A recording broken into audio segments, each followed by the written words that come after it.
ఓం నారాయణ ఆది నారాయణ. ఓం నారాయణ ఆది నారాయణ ఛానల్ను ఆదరిస్తున్న గురు బంధువులకు స్వాగతం, సుస్వాగతం.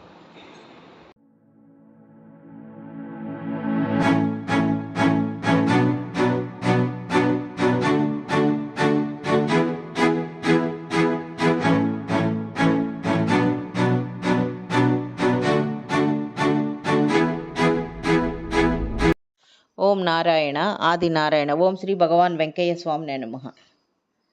ఆశ్రిత జనరక్షకుడు, దేనజన బాంధవుడు శ్రీ భగవాన్ వెంకయ్య స్వామి వారి పాద పద్మములకు నా ప్రణామములు. సమస్త సగుణ రూప నిర్గుణ రూప గురుదేవుల పాద పద్మములకు నా నమస్సుమాంజలి.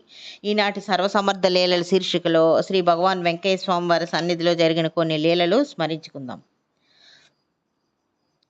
శ్రీ భగవాన్ వెంకయ్య స్వామి వారు గొలగమూడిలో ఉన్నప్పుడు స్వామివారి వస్త్రాలు తూపులు వెంకయ్య అనే అతను ఉతికి శుభ్రం చేస్తూ ఉండేవాడు. ఇతని భార్య పేరు పిచ్చమ్మ. ఈ తూపులు వెంకయ్య భార్య పేరు పిచ్చమ్మ. ఆమె స్వామివారి భక్తురాలు.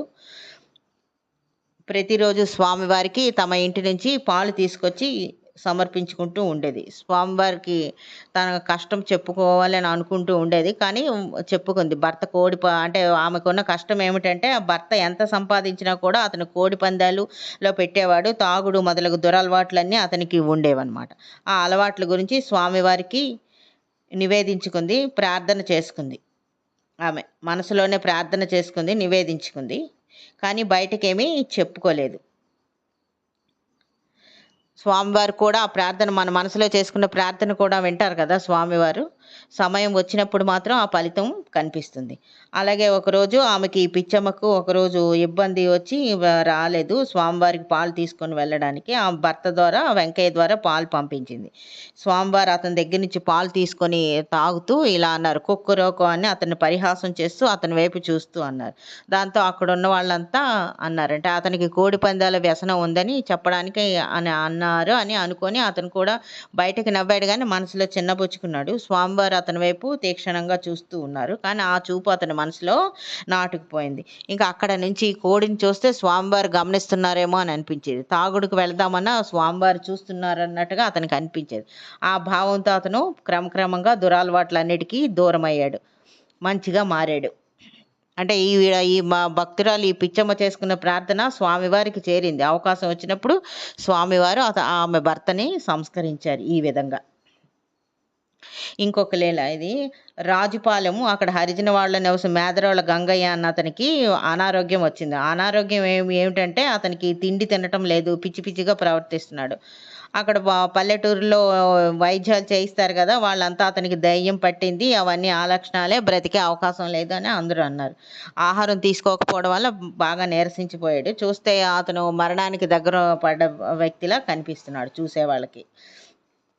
ఈ విషయం స్వామివారికి చేరింది. అంటే స్వామివారికి ఎవరు వచ్చి పర్సనల్గా నివేదించుకో అక్కర్లేదు. స్వామివారు దేనజన సామ్రాట్ కదా, ఎవరి కష్టాలైనా వారికి తెలుస్తాయి. అందులో పేదల పాలిటి పెన్నిది. వెంటనే అక్కడికి వెళ్ళిపోతారు. స్వామివారు అదేవిధంగా ఆమె కష్టం తీర్చడానికి వాళ్ళ ఇంటికి వెళ్ళారు. స్వామివారిని వాళ్ళు పిలవకుండా వచ్చిన స్వామివారిని చూసి స్వామివారు దగ్గర వారి సమస్యలన్నీ నివేదించుకున్నారు. బోరున వాళ్ళంతా, కుటుంబ సభ్యులంతా సమస్యలు చెప్పి బోరున విలపించారు. ఆ కుటుంబ సభ్యులంతా స్వామివారు వెళ్ళిన వెంటనే స్వామివారిని చూసి ఈ గంగయ్య ఏం చేశాడంటే చెట్టు ఎక్కిపోయాడు.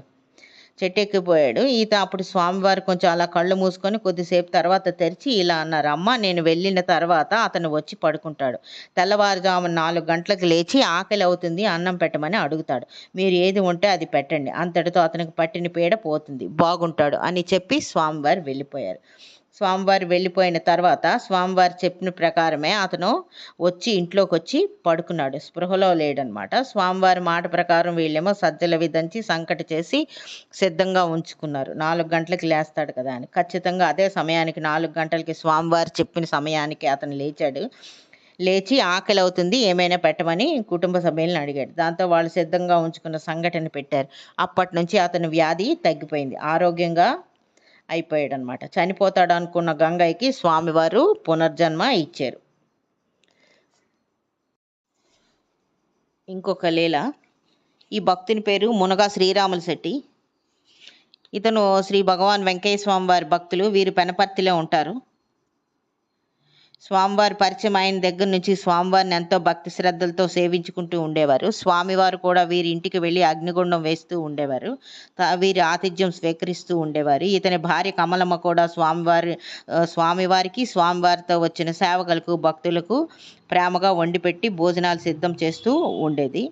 స్వామివారి పెంచలకోనలో ఉన్నప్పుడు కూడా వీరు తరచూ అన్నదానం చేస్తూ ఉండేవారు. స్వామివారంటే వీరికి చాలా భక్తి శ్రద్ధలు. ఒకసారి ఇతను వారి తమ్ముడు జయరామయ్యతో కలిసి స్వామివారి పెంచలకోనలో ఉంటే దర్శించుకోవడానికని వెళ్ళాడు. అప్పుడు స్వామివారు ఇలా అన్నారనమాట. అయ్యా, మీ ఇంటికి నిప్పి పెడతారు, తొందరగా ఇంటికి వెళ్ళండి అని అని అన్నారు. అప్పుడు వీళ్ళు అన్నారు, అయ్యా మీరు ఉండగా మాకు భయం ఏంటి స్వామి అంటే, లేదులే వెళ్ళండి, ఇంటి దగ్గర అమ్మ పిల్లలు ఉన్నారు కదా, వాళ్ళు భయపడతారు, మీరు ఉండాలి అన్నారు. సరేనని అన్నదమ్ములు ఇద్దరు పెనపర్తి బయలుదేరి వెళ్ళారు. ఎవరో గిట్టని వాళ్ళు వీళ్ళింటికి నిప్పి పెట్టారు. సమయానికి ఇంట్లో ఉండడం వల్ల వీళ్ళు ఆర్పివేశారు. ఎలాంటి నష్టం వీరికి జరగలేదు. స్వామివారి అనుగ్రహంతో వీరికి ఈ ప్రమాదం నుంచి వీరు బయటపడ్డారు. వీరు తరచూ స్వామివారిని దర్శించుకుంటూ ఉండేవారు. స్వామివారు ఇష్టమైన పదార్థాలు తీసుకువెళ్ళి గురుదక్షిణ అంతా సమర్పించుకొని వస్తూ ఉండేవారు. వీరు తరచూ స్వామివారిని దర్శించుకుంటూ ఉండేవారు. ఈ మునగా శ్రీరాములు శెట్టి గారు. వీరి కొడుకు చిన్న వయసులో ఉన్నాడు. ఆ కొడుకు గురించి స్వామివారిని ఇతను అడిగాడు. వీరి సంగతి చెప్పండి స్వామి అంటే, వీడు నీకు అన్నం పెట్టేది లేదు అని అన్నారు స్వామి. అంటే పెద్ద అయిన తర్వాత మాట వెండేమో అనుకున్నారు. కానీ దురదృష్టవశాత్తు ఆ పిల్లవాడు 10వ ఏటే మరణించాడు. ఈ దంపతులకి 3 ఆడపిల్లలు. కర్మ ఎంతటి వారైనా అనుభవించాల్సిందే కదా. ఇతనికి కుష్టు వ్యాధి వచ్చింది. స్వామివారిని సేవించిన పుణ్యానికి ఆ వ్యాధి పెరగడం ఆగిపోయింది. స్వామివారు అతనికి ఇలా అన్నారు, అది నిన్ను ఏమీ చేయదు లేవయ్యా అని అన్నారు స్వామి అతనితో. పూర్వజన్మ పాపకర్మ వల్ల వచ్చింది అని దారం మంత్రించి మెడలో కట్టారు. ఊది వాడుకో, నీకు ఊరట కలుగుతుందని స్వామివారు చెప్పారు. స్వామివారి మీద విశ్వాసంతో ఏ మందులు వేసుకోకుండా కేవలం ఊది మాత్రమే వేసుకొని జీవిస్తున్నాడు అతను. తుది శ్వాస, ఆఖరి శ్వాస విడిచే వరకు స్వామివారిని తరచుగా వచ్చి దర్శించుకుంటూ ఉండేవాడు. ఇతను ప్రారబ్ధాన్ని అనుభవించి మరణించాడు. ఓం నారాయణ. ఆది నారాయణ.